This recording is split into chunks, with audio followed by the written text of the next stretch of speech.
নমস্কার বন্ধুরা, your parcel YouTube channel আপনাদের প্রত্যেককেই স্বাগত। আর ভিডিওতে ক্লিক করার জন্য অসংখ্য ধন্যবাদ। রাজ্যের আরও একটি জেলার ডিএম অফিসের থেকে নিয়োগের বিজ্ঞপ্তি প্রকাশিত হয়েছে। আর এখানে একটি গুরুত্বপূর্ণ পোস্টে নিয়োগের জন্য বিজ্ঞপ্তিটি প্রকাশ করা হয়েছে।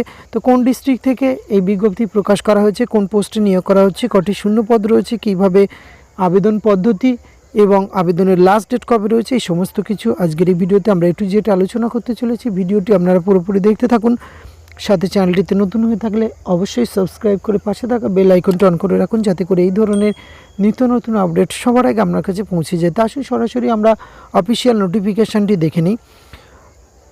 অফিসিয়াল নোটিফিকেশানটি প্রকাশ করা হয়েছে government of West Bengal, office of the district magistrate and collector, Paschim Medinipur district magistrate 721101 থেকে, ডিস্ট্রিক্ট প্রজেক্ট ম্যানেজমেন্ট ইউনিট থেকে, ডিএমপিইউ থেকে এই বিজ্ঞপ্তিটি 20/12/2023-এ প্রকাশ করা হয়েছে এবং মেমো নম্বরটি স্ক্রিনে শো করছে। এখানে অবশ্যই আপনারা কিন্তু অ্যানেক্সার 10 যে ফর্মটি এই ভিডিও ডেসক্রিপশন বক্সে অ্যাটাচ করা রয়েছে সেটি সুন্দরভাবে ফিল আপ করে কিন্তু আপনাদের নির্দিষ্ট অফিসে জমা করতে হবে।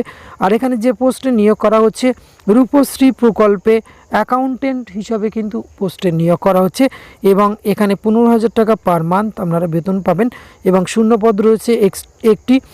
এক্ষেত্রে কিন্তু 10 year service on yearly contract, এখানে কিন্তু অন ইয়ারের কন্ট্রাক্ট বেসিসে নিয়োগ করা হচ্ছে। পরবর্তী ক্ষেত্রে কিন্তু এটি রিনিউয়ালেবল জব। এজের ক্ষেত্রে 40 বছর বয়স পর্যন্ত আবেদন করতে পারবেন এবং সেটি কিন্তু এসটি দেখা হবে। অবশ্যই মাধ্যমিক আর equivalence certificate will be accepted. Residential qualification applicant must have citizen of Indian হলেই আপনারা কিন্তু এখানে আবেদন করতে পারবেন, অথবা পশ্চিমবঙ্গের যে কোনো জেলা থেকে এখানে চাইলে আপনারা আবেদন করতে পারবেন।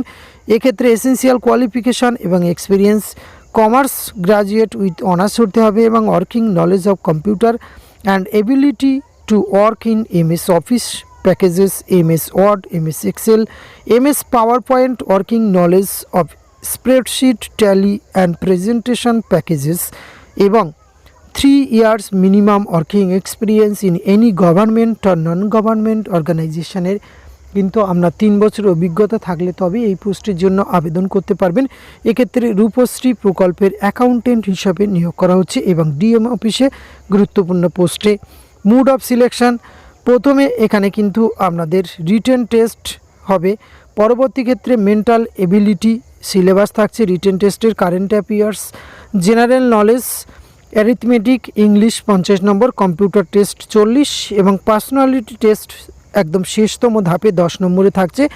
এই সম্মিলিত প্রসেসের মাধ্যমে কিন্তু নিয়োগ করা হবে। এছাড়া কিন্তু কিছু জেনারেল গাইডলাইন এখানে বলে দেওয়া হয়েছে, সেটি একবার আপনারা ভালো করে দেখবেন এবং প্রেসক্রাইব ফরম্যাটটি অবশ্যই ফিজিক্যালি এসে ড্রপ বক্স অথবা ডিএমপিইউ রূপশ্রী প্রকল্প cell under social welfare section পশ্চিম মেদিনীপুরের ক্ষেত্রে এখানে কিন্তু এই ডিএম অফিসে আপনাদের ড্রপ বক্সে জমা দিতে হবে। কোনো অফিসিয়ালি আপনাকে ফিজিক্যালি গিয়ে জমা দিতে হবে, বাই পোস্টে পাঠাতে পারবেন না, তাহলে কিন্তু ফর্মটি বাতিল হয়ে যাবে। এক্ষেত্রে কিন্তু স্যাটারডে, সানডে এবং গভর্নমেন্ট হলিডে বাদে আপনাকে কিন্তু জমা করতে হবে এবং পরবর্তী ক্ষেত্রে আপনারা কিন্তু এখানে পরীক্ষার ডেট কবে বা ইন্টারভিউর ডেট কবে সমস্ত কিছু দেখতে পাবেন www.পশ্চিমমেদিনীপুর.gov.in এই অফিসিয়াল ওয়েবসাইটে গিয়ে কিন্তু আপনাদের এখানে সমস্ত তথ্য জানতে হবে। এবং এখানে আবেদন প্রক্রিয়া শুরু হয়েছে 21/12/2023, আবেদনের লাস্ট ডেট রয়েছে 11/1/2024 পর্যন্ত, বিকাল 5:30 পর্যন্ত আবেদনের সুযোগ পেয়ে যাচ্ছেন।